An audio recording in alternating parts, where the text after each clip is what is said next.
AEPS संचालक हैं, आधार से निकासी का काम करते हैं, किसी भी कंपनी का आईडी चलाते हैं। तो इस वीडियो में आपको हम बताने वाले हैं लिमिट प्रॉब्लम। बिल्कुल आप सॉल्यूशन ढूंढ सकते हैं खुद से। जी हाँ, आज की इस वीडियो में बात करने वाले हैं लिमिट प्रॉब्लम के ऊपर, जो कि आप आधार निकासी पर कई सारे बैंकों का अलग अलग लिमिट के कारण आप ट्रांजेक्शन नहीं कर पाते हैं। लेकिन वैसे में आपके पास तो आधार पे ऑप्शन होता है, लेकिन कुछ गलती के कारण, रिटेलर की छोटी सी गलती के कारण आप ट्रांजेक्शन नहीं कर पाते हैं और कस्टमर को वापस आप रिटर्न कर देते हैं। लेकिन वैसे कस्टमर को आपको रिटर्न करने की जरूरत नहीं है, बल्कि आपको एक छोटी सी जानकारी रखने की जरूरत है, जिससे कि लिमिट प्रॉब्लम ना आए। आपको हम बता दें, आधार निकासी पर लिमिट प्रॉब्लम ये कई सारे बैंकों का रिटेलर को फेस करना पड़ता है। तो आज की इस वीडियो में आपको हम बताने वाले हैं कि कौन सी बात को आप ध्यान रखेंगे जिससे लिमिट प्रॉब्लम पूरी तरह से आप खत्म कर सकते हैं। लेकिन लिमिट प्रॉब्लम वैसे कस्टमर का कर सकते हैं खत्म जिसका लिमिट नहीं आना चाहिए लेकिन फिर भी आ रहा हो, और वैसे कस्टमर का आप कैसे ट्रांजेक्शन करके भेजेंगे। तो चलिए आज के इस वीडियो में जानेंगे। अभी तक चैनल को सब्सक्राइब नहीं किया तो प्लीज आप सब्सक्राइब कीजिएगा,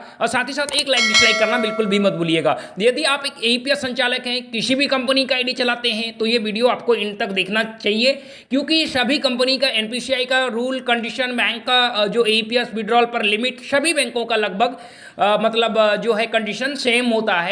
और यहाँ पे आधार निकासी per transaction amount access limit कुछ इस तरह से स्क्रीन पे आप देख पा रहे हैं, इस तरह का प्रॉब्लम आता है। तो वैसे में आप क्या चीज़ कर सकते हैं, आपको बता दें, जब भी आप आधार निकासी करते हैं तो कस्टमर का एक बार, दो बार, तीन बार, बहुत बार ट्रांजेक्शन हो जाने के बाद ये लिमिट प्रॉब्लम आता है।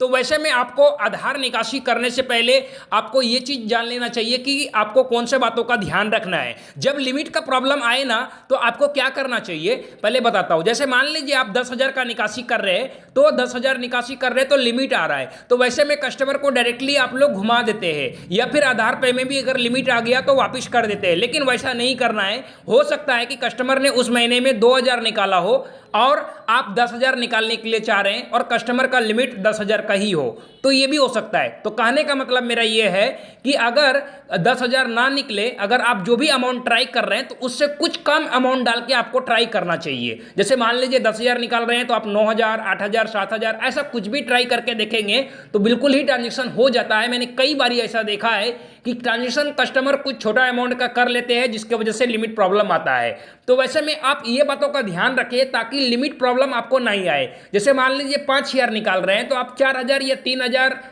ऐसा करके ट्राई करके देखेंगे ना, तो हो जाता है ट्रांजेक्शन, क्योंकि कई सारे बैंकों का लिमिट एक अलग अलग अमाउंट के ऊपर भी होता है। तो इस वजह से इस बातों का ध्यान रखेंगे तो आपको लिमिट का सामना नहीं करना पड़ेगा और कस्टमर का आप ट्रांजेक्शन कर पाएंगे। तो वीडियो देखने के लिए बहुत बहुत धन्यवाद। नमस्कार।